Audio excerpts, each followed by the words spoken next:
Nuevamente agradecido con todos por la oportunidad de compartir estos espacios.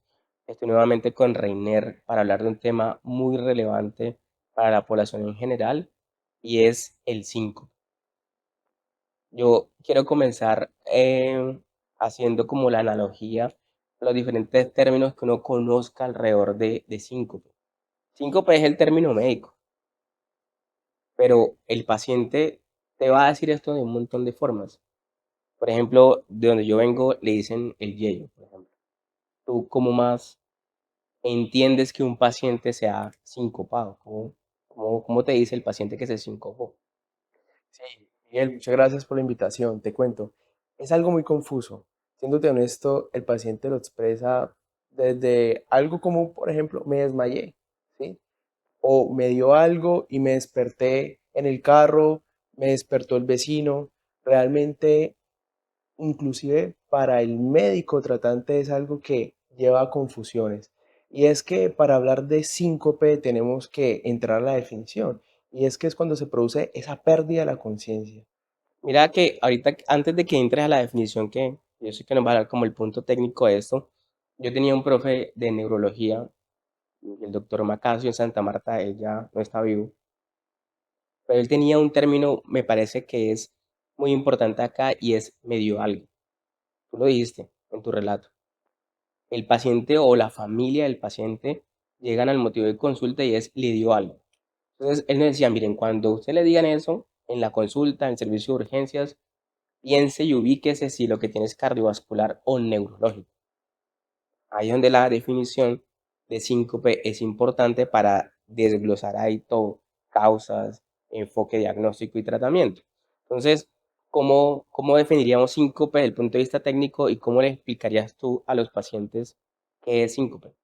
Claro. Entonces, el síncope, como te estaba contando, es la pérdida del estado de conciencia. Es cuando la persona está de pie, se desmaya, se cae, ¿sí?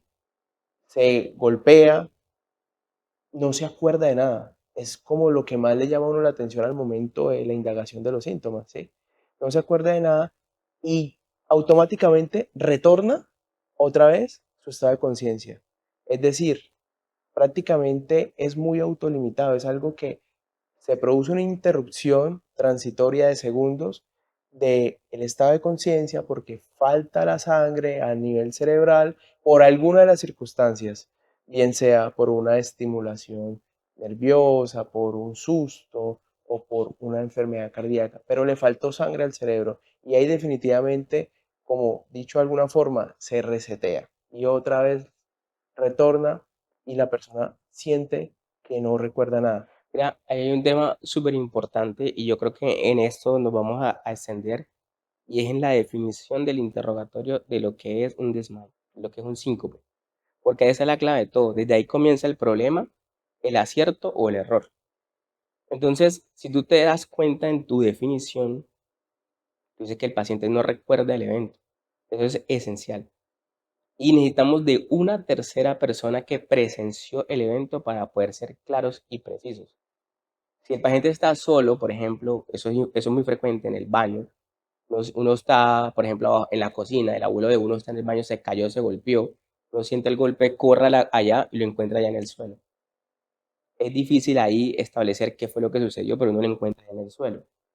Diferente que, por ejemplo, estemos nosotros dos acá y que yo vea que te sucede a ti el desmayo delante de mí. Ese es el mejor escenario porque yo sí puedo decir, no, él estaba bien, se cayó, eso duró 3 segundos y se despertó otra vez. Correcto. Eso es un síncope, está claro. Pero cuando no es presenciado es muy difícil. Entonces, en esa definición hay cosas muy importantes. Lo primero es la desconexión con el medio. Yo siempre le digo a los familiares o a las terceras personas que presencian el evento, hey, se quedó como dormido. Esa es la forma mía de preguntarlo. Se quedó como dormido que usted lo llamaba y no parpadeaba, no movía ni un brazo ni nada. Si me responde sí, estoy más cerca de que sea un verdadero 5. Segunda pregunta importante es el tiempo. ¿Cuánto tiempo se quedó como dormido? Si me dicen, por ejemplo, no, se quedó como dormido 30 minutos. Yo digo, eso no es un síncope, esto es otra cosa. Pero acá pasa algo importante y es que en el momento agudo genera mucha angustia de los terceros. Y tú le preguntas, señora, ¿cuánto tiempo duró esto? Y la gente está preocupada es porque pasó algo grave, etcétera, y muy pocos, No es preciso. no es preciso el tiempo. Entonces, yo pregunto usualmente es, ¿qué pasó cuando se desmayó? ¿Cuánto tiempo, o sea, en qué momento recuperó el estado de conciencia? ¿En el carro, cuando estaba en el servicio de urgencias? ¿Cuánto tiempo se demoró? ¿Cuánto dura usted de su casa al servicio de urgencias? Porque, por ejemplo, si vive a 5 minutos de la clínica, de pronto sí un 5. Pero si se despertó en la clínica y la clínica está a hora y media, pues eso no es un 5. Entonces, yo creo que es muy relevante acá, como mensaje a nuestros colegas, la agudeza en el interrogatorio del evento e intentar explicar de la forma más sencilla a los pacientes cómo fue la característica del evento. Tercera cosa importante que tú comentas y es la recuperación. Por definición, uno le dice en literatura que debe ser total y espontánea. El paciente se despertó como si nada, con todas sus funciones neurológicas íntegras, mueve todo, no habla enredado, no tiene ninguna desviación de comisuras, se le entiende lo que habla, el paciente no recuerda nada, ese paciente probablemente tuvo un síncope. Y tú dijiste otra cosa importante en la definición y es que en la fisiopatología o la causa global de todo esto es que la sangre no llega por unos segundos al cerebro, sea la causa que sea. ¿Sí? Yo te preguntaría, ¿podría suceder en un síncope que un paciente de pronto se orine o se haga o Mira, esos son escenarios que hay que tener siempre presente y hay que preguntarlos, ¿sí? Realmente durante el síncope no se produce relajación de esfínter vesical ni fecal, ¿sí? Es decir, ni chichi ni popó, en ninguna de las circunstancias. Y eso es clave porque cambiaría el rumbo de ese enfoque diagnóstico de ese paciente. Y fíjate algo, y una característica también muy particular es si hace movimientos en el síncope, ¿cierto? Si el paciente al momento de presentar ese suceso presenta mordedura de la lengua. Todos esos datos hay que evaluarlos. Y clave, esencial en estos pasos es cómo se recupera, porque realmente esto puede confundirse, por ejemplo, con una convulsión, ¿sí? Y que las convulsiones tienen muchas maneras de presentarse. No todas son con los movimientos generalizados. Algunas son sencillamente por alteración del estado de conciencia que evidentemente da síntomas al momento de recuperarse y que no son los mismos síntomas cuando se produce un síncope. bueno, dentro, digamos, de la frecuencia de este evento varía dependiendo, yo creo que en su causa y en su forma de presentación, dependiendo de la edad del paciente. Si tienes un paciente joven que se desmaya, digamos que uno no va a pensar en la gravedad de trastornos subyacentes de la misma manera que si es un paciente de 80 años que se desmaya. En tu práctica clínica, ¿qué ves más? ¿Pacientes jóvenes, pacientes ancianos que se desmayan? ¿Cómo es tu contacto con este síntoma? Bueno, realmente tú lo divides por grupos etarios y eso es clave. El más común, por ejemplo, en los jóvenes, es el síncope vasovagal. Eso es algo que se traduce como un reflejo a través de que se produce la alteración del flujo sanguíneo a nivel cerebral. Y ahí es más común, por ejemplo, el vasovagal, pero no deja de ser exclusivo también en pacientes jóvenes Claro. con arritmias, una causa cardíaca. Ahora yéndonos para el escenario del adulto mayor, más frecuente el síncope que es mediado por alteraciones estructurales cardíacas o por arritmias, y es ahí donde uno tiene que evaluar no solamente también las causas cardiovasculares, sino de manera general si hay otras enfermedades asociadas, por ejemplo, a la edad de, por ejemplo, unos 70 años, adulto mayor, pueden producirse obstrucciones a nivel de las arterias del cuello. Entonces, es muy clave verlo de manera general. ¿Ok? Y yo te preguntaba particularmente es sobre la frecuencia, o sea, tú en tu práctica clínica diaria ves pacientes con desmayo frecuentemente o esto es algo que se ha hecho. Fíjate que el síncope, mm, de cada 10 pacientes, uno, más o menos, estoy viéndolo bajo ese escenario del síncope. y dependiendo lo que te decía, el grupo etario, cuando me encontraba trabajando en la parte cardiovascular netamente, pues era un poco más frecuente encontrar el paciente del síncope cardiovascular, ¿sí? Y obviamente, pues ese escenario es un escenario que está supeditado pues a buscar la causa cardíaca, si es una arritmia, si es una enfermedad, bien sea por falta de la función cardíaca, en donde no se contrae bien el corazón, dependiendo pues cuál sea el origen de ese trastorno del síncope. Pues mira, ya tú, digamos, hiciste una amplia referencia a esas diferencias según la edad. Y yo quiero dejar un mensaje claro acá, y es que si tú tienes un primer desmayo, teniendo 15, 20, 30, 40, 50, 60, 70, debes consultar Siempre. siempre. Ya en el servicio de urgencias, en la valoración, el médico experto, el médico que esté de turno, determinará el riesgo de ese síntoma, de que realmente sea algo serio o no. Pero si tú es tu primer desmayo, sí o sí debes buscar atención para que te valoren el riesgo de que ese síntoma sea algo importante. Es acá donde uno debe siempre pensar cuando está en este escenario en tres grupos de pacientes. Problemas, como tú lo dijiste, en el tema de la regulación autonómica. Eso tiene un montón de nombres: disautonomía, síncope reflejo, síncope vasovagal, ¿sí? Que en últimas es una pérdida del control de la regulación de la frecuencia cardíaca y de la tensión arterial bajo diferentes influjos, situaciones.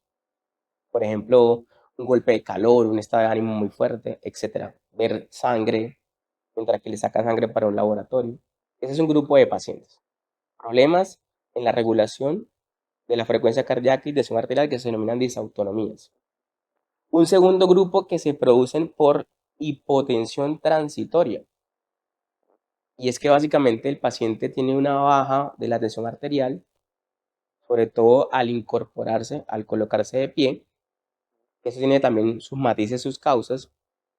Y un tercer grupo que es claramente, digamos, el que más nos alarma de que puede ser algo grave, que es el grupo cardíaco como tal, que es donde realmente la pesquisa o la búsqueda en el servicio de urgencias se hace. Entonces, yo diría que un primer síncope debe invitar al paciente al consultar al servicio de urgencia para que el médico haga la revisión. ¿Cómo tú, siendo el médico de urgencias, pensarías que tu paciente está en el primer grupo? En el grupo del síncope reflejo o vasovagal. ¿Tú qué características al interrogatorio tú dirías, bueno, esto podría ser eso? Mira, he tenido escenarios de pacientes que se encuentran, por ejemplo, en un momento en donde están en un estadio, se sienten apretados, se sienten afanados por el público, por mucha gente, hay calor, hay ansiedad y ese paciente pierde el estado de conciencia en ese momento, lo recupera y es algo muy común que te llegue en urgencia un tipo de paciente similar a este cuadro, ¿sí? Otro paciente, pacientes que, por ejemplo, son jóvenes, que van a presentar, por ejemplo, una exposición, entran en pánico escénico y se desmayan. Eso es algo común y que también algo que uno evidentemente lo relaciona pues a un síncope reflejo, esos que tú mencionabas al principio. Otro grupo de pacientes, y me gusta ese segundo grupo que hablas de la hipotensión, o sea, cuando se cae la presión arterial.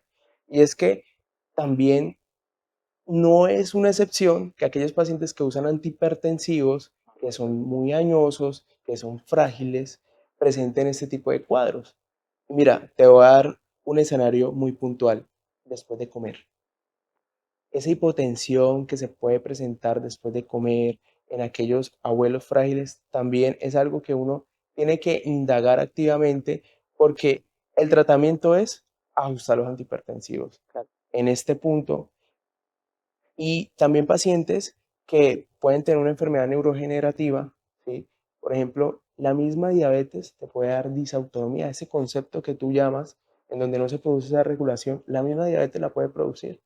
Entonces, este segundo grupo, sencillamente para uno llegar a ese diagnóstico o a sospecharla, hay que indagar activamente con sus matices, porque no es fácil a veces reconocer la etiología de un síncope. Mira que acá con respecto a diabetes como causa de desautonomía, usualmente son pacientes que tienen historia de mal control de su enfermedad metabólica, pacientes que tienen más de 10, 15, 20 años de enfermedad y que podrían tener otras manifestaciones de compromiso neurológico periférico, ¿sí? Pérdida de la capacidad de la sensibilidad, de la vibración, etcétera, que ya como que te va sumando a que probablemente estos episodios de hipotensión transitoria son por disautonomía asociada a diabetes. Y acá quiero darte como un comentario adicional y es el Chagas.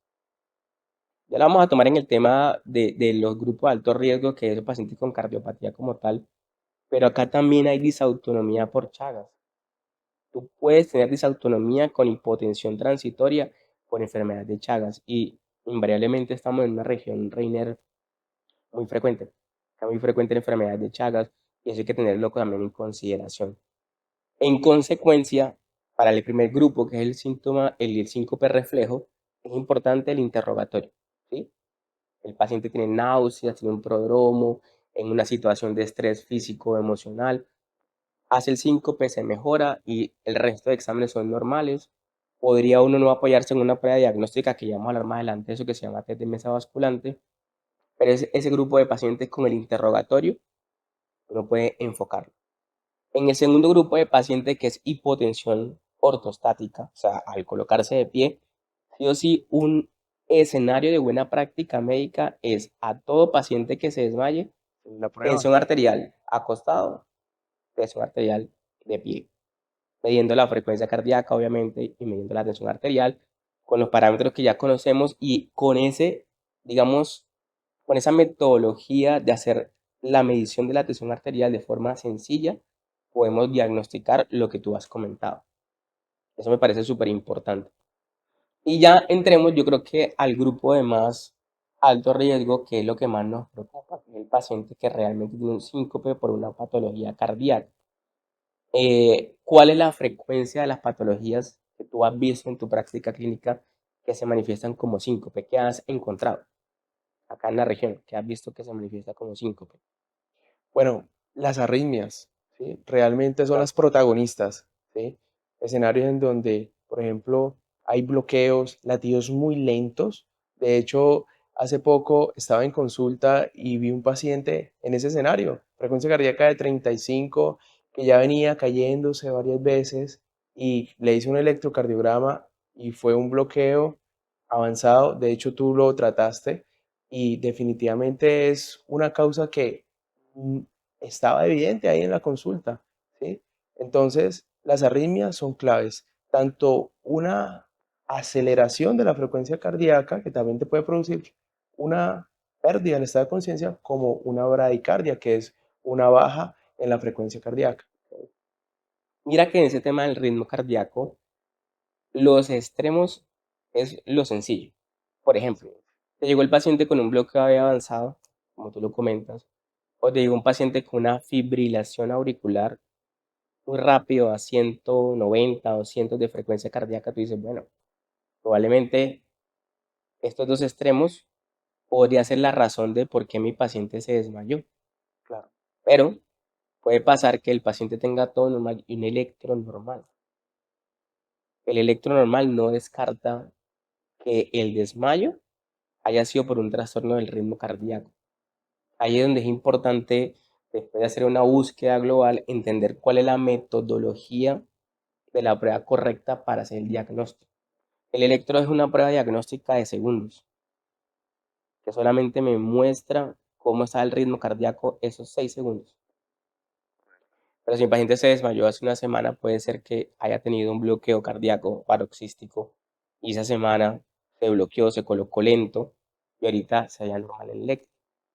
Entonces, mi punto acaba a que un electro normal no me descarta en absoluto que un trastorno del ritmo sea la causa del evento que tiene el paciente, como para tenerlo en cuenta.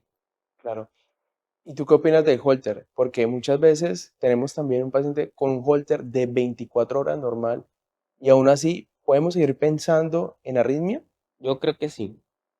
El holter, obviamente, ya pasamos de 6 segundos a una grabación de 24 horas, pues dices, bueno, en 24 horas no salió nada, va bajando como que la probabilidad de que tenga un trastorno del ritmo cardíaco por lo menos frecuente. Entonces, si yo hago todo el estudio del riesgo del paciente y tiene un ecocardiograma, que ya vamos a hablar de eso, normal, y mi Holter es normal, yo debo pensar es qué tan frecuente es el desmayo del paciente para establecer qué voy a hacer con respecto al monitoreo de su ritmo cardíaco. Porque, insisto, así tengo un electro o un Holter normal, no me descarta que hay un trastorno eléctrico subyacente como causa del evento. Ahí lo importante siempre es pensar en los riesgos del paciente, con eso tomar decisiones. Listo, ya tú hablaste de los trastornos del ritmo cardíaco. ¿Qué otras cosas cardiovasculares se pueden manifestar como un desmayo? Fíjate que dentro del corazón hay algo muy importante y son las válvulas. Y realmente hay enfermedades en donde se producen alteraciones en que se estrechan las paredes de las válvulas y esto produce que salga menos sangre hacia toda la circulación, hacia toda la economía. Y ahí es cuando hablamos de un término que se llama estenosis, ¿sí? En donde no eyecta el corazón suficiente sangre. Y una causa muy común de eso es la estenosis aórtica. Claro, en grados moderados a severo es cuando podemos ver más frecuentemente esta alteración y esta asociación. Mira que acá me ha pasado ya en varias oportunidades que el paciente mm, tiene episodios de desmayos y se omite la presencia de un de un soplo, perdón, de un soplo al examen físico. Para que quede claro, el soplo es un sonido que escuchamos los médicos con este aparato, ¿sí? Que refleja la turbulencia de la sangre pasando por donde tú explicas que hay una obstrucción. O sea, esa turbulencia pues produce un sonido, lo escuchamos, hay un soplo, eh, y eso puede estar, digamos, dándonos la pauta de la causa del por qué el paciente se desmaya. Yo lo he visto, ¿sí? Soplos al examen físico que se pasan por alto, y es muy importante evaluar en un examen que se llama ecocardiograma la estructura del corazón, válvulas cómo están, y un parámetro que mide la fuerza de la contracción del corazón que se llama fracción de eyección. Sobre todo porque cuando está disminuida es un marcador pronóstico independiente de complicaciones, y cuando hablo de complicaciones me refiero a muerte. ¿Qué más has visto en tu práctica clínica aparte de eso? Bueno, está el otro escenario también que se traduce en algo muy similar y es que no hay suficiente sangre en la circulación, de manera que el corazón como bomba está fallando. También en las insuficiencias, en donde hay mucho retorno de sangre hacia el corazón y no hacia la economía. En menor grado, pero también las he encontrado. Cardiopatías o enfermedades cardíacas también de nacimiento, hablando de causas congénitas que también se asocian pues a arritmia y a muchas alteraciones estructurales. Enfermedades en donde también pues tienen un componente genético y que evidentemente se altera toda la funcionalidad tanto eléctrica como estructural del corazón. Hay dos condiciones importantes que me parece relevante que toquemos para que los pacientes se familiaricen con el término, y es disección aórtica y es tromboembolismo pulmonar. Esas dos condiciones que tú y yo pues conocemos también se pueden manifestar con síncope. ¿Cómo, cómo sería la manifestación de una disección y cómo sería la manifestación de un tromboembolismo pulmonar? Fíjate que hablando de enfermedades cardiovasculares, esas enfermedades no son exclusivas del adulto mayor, sino son exclusivas más del paciente joven, ¿sí?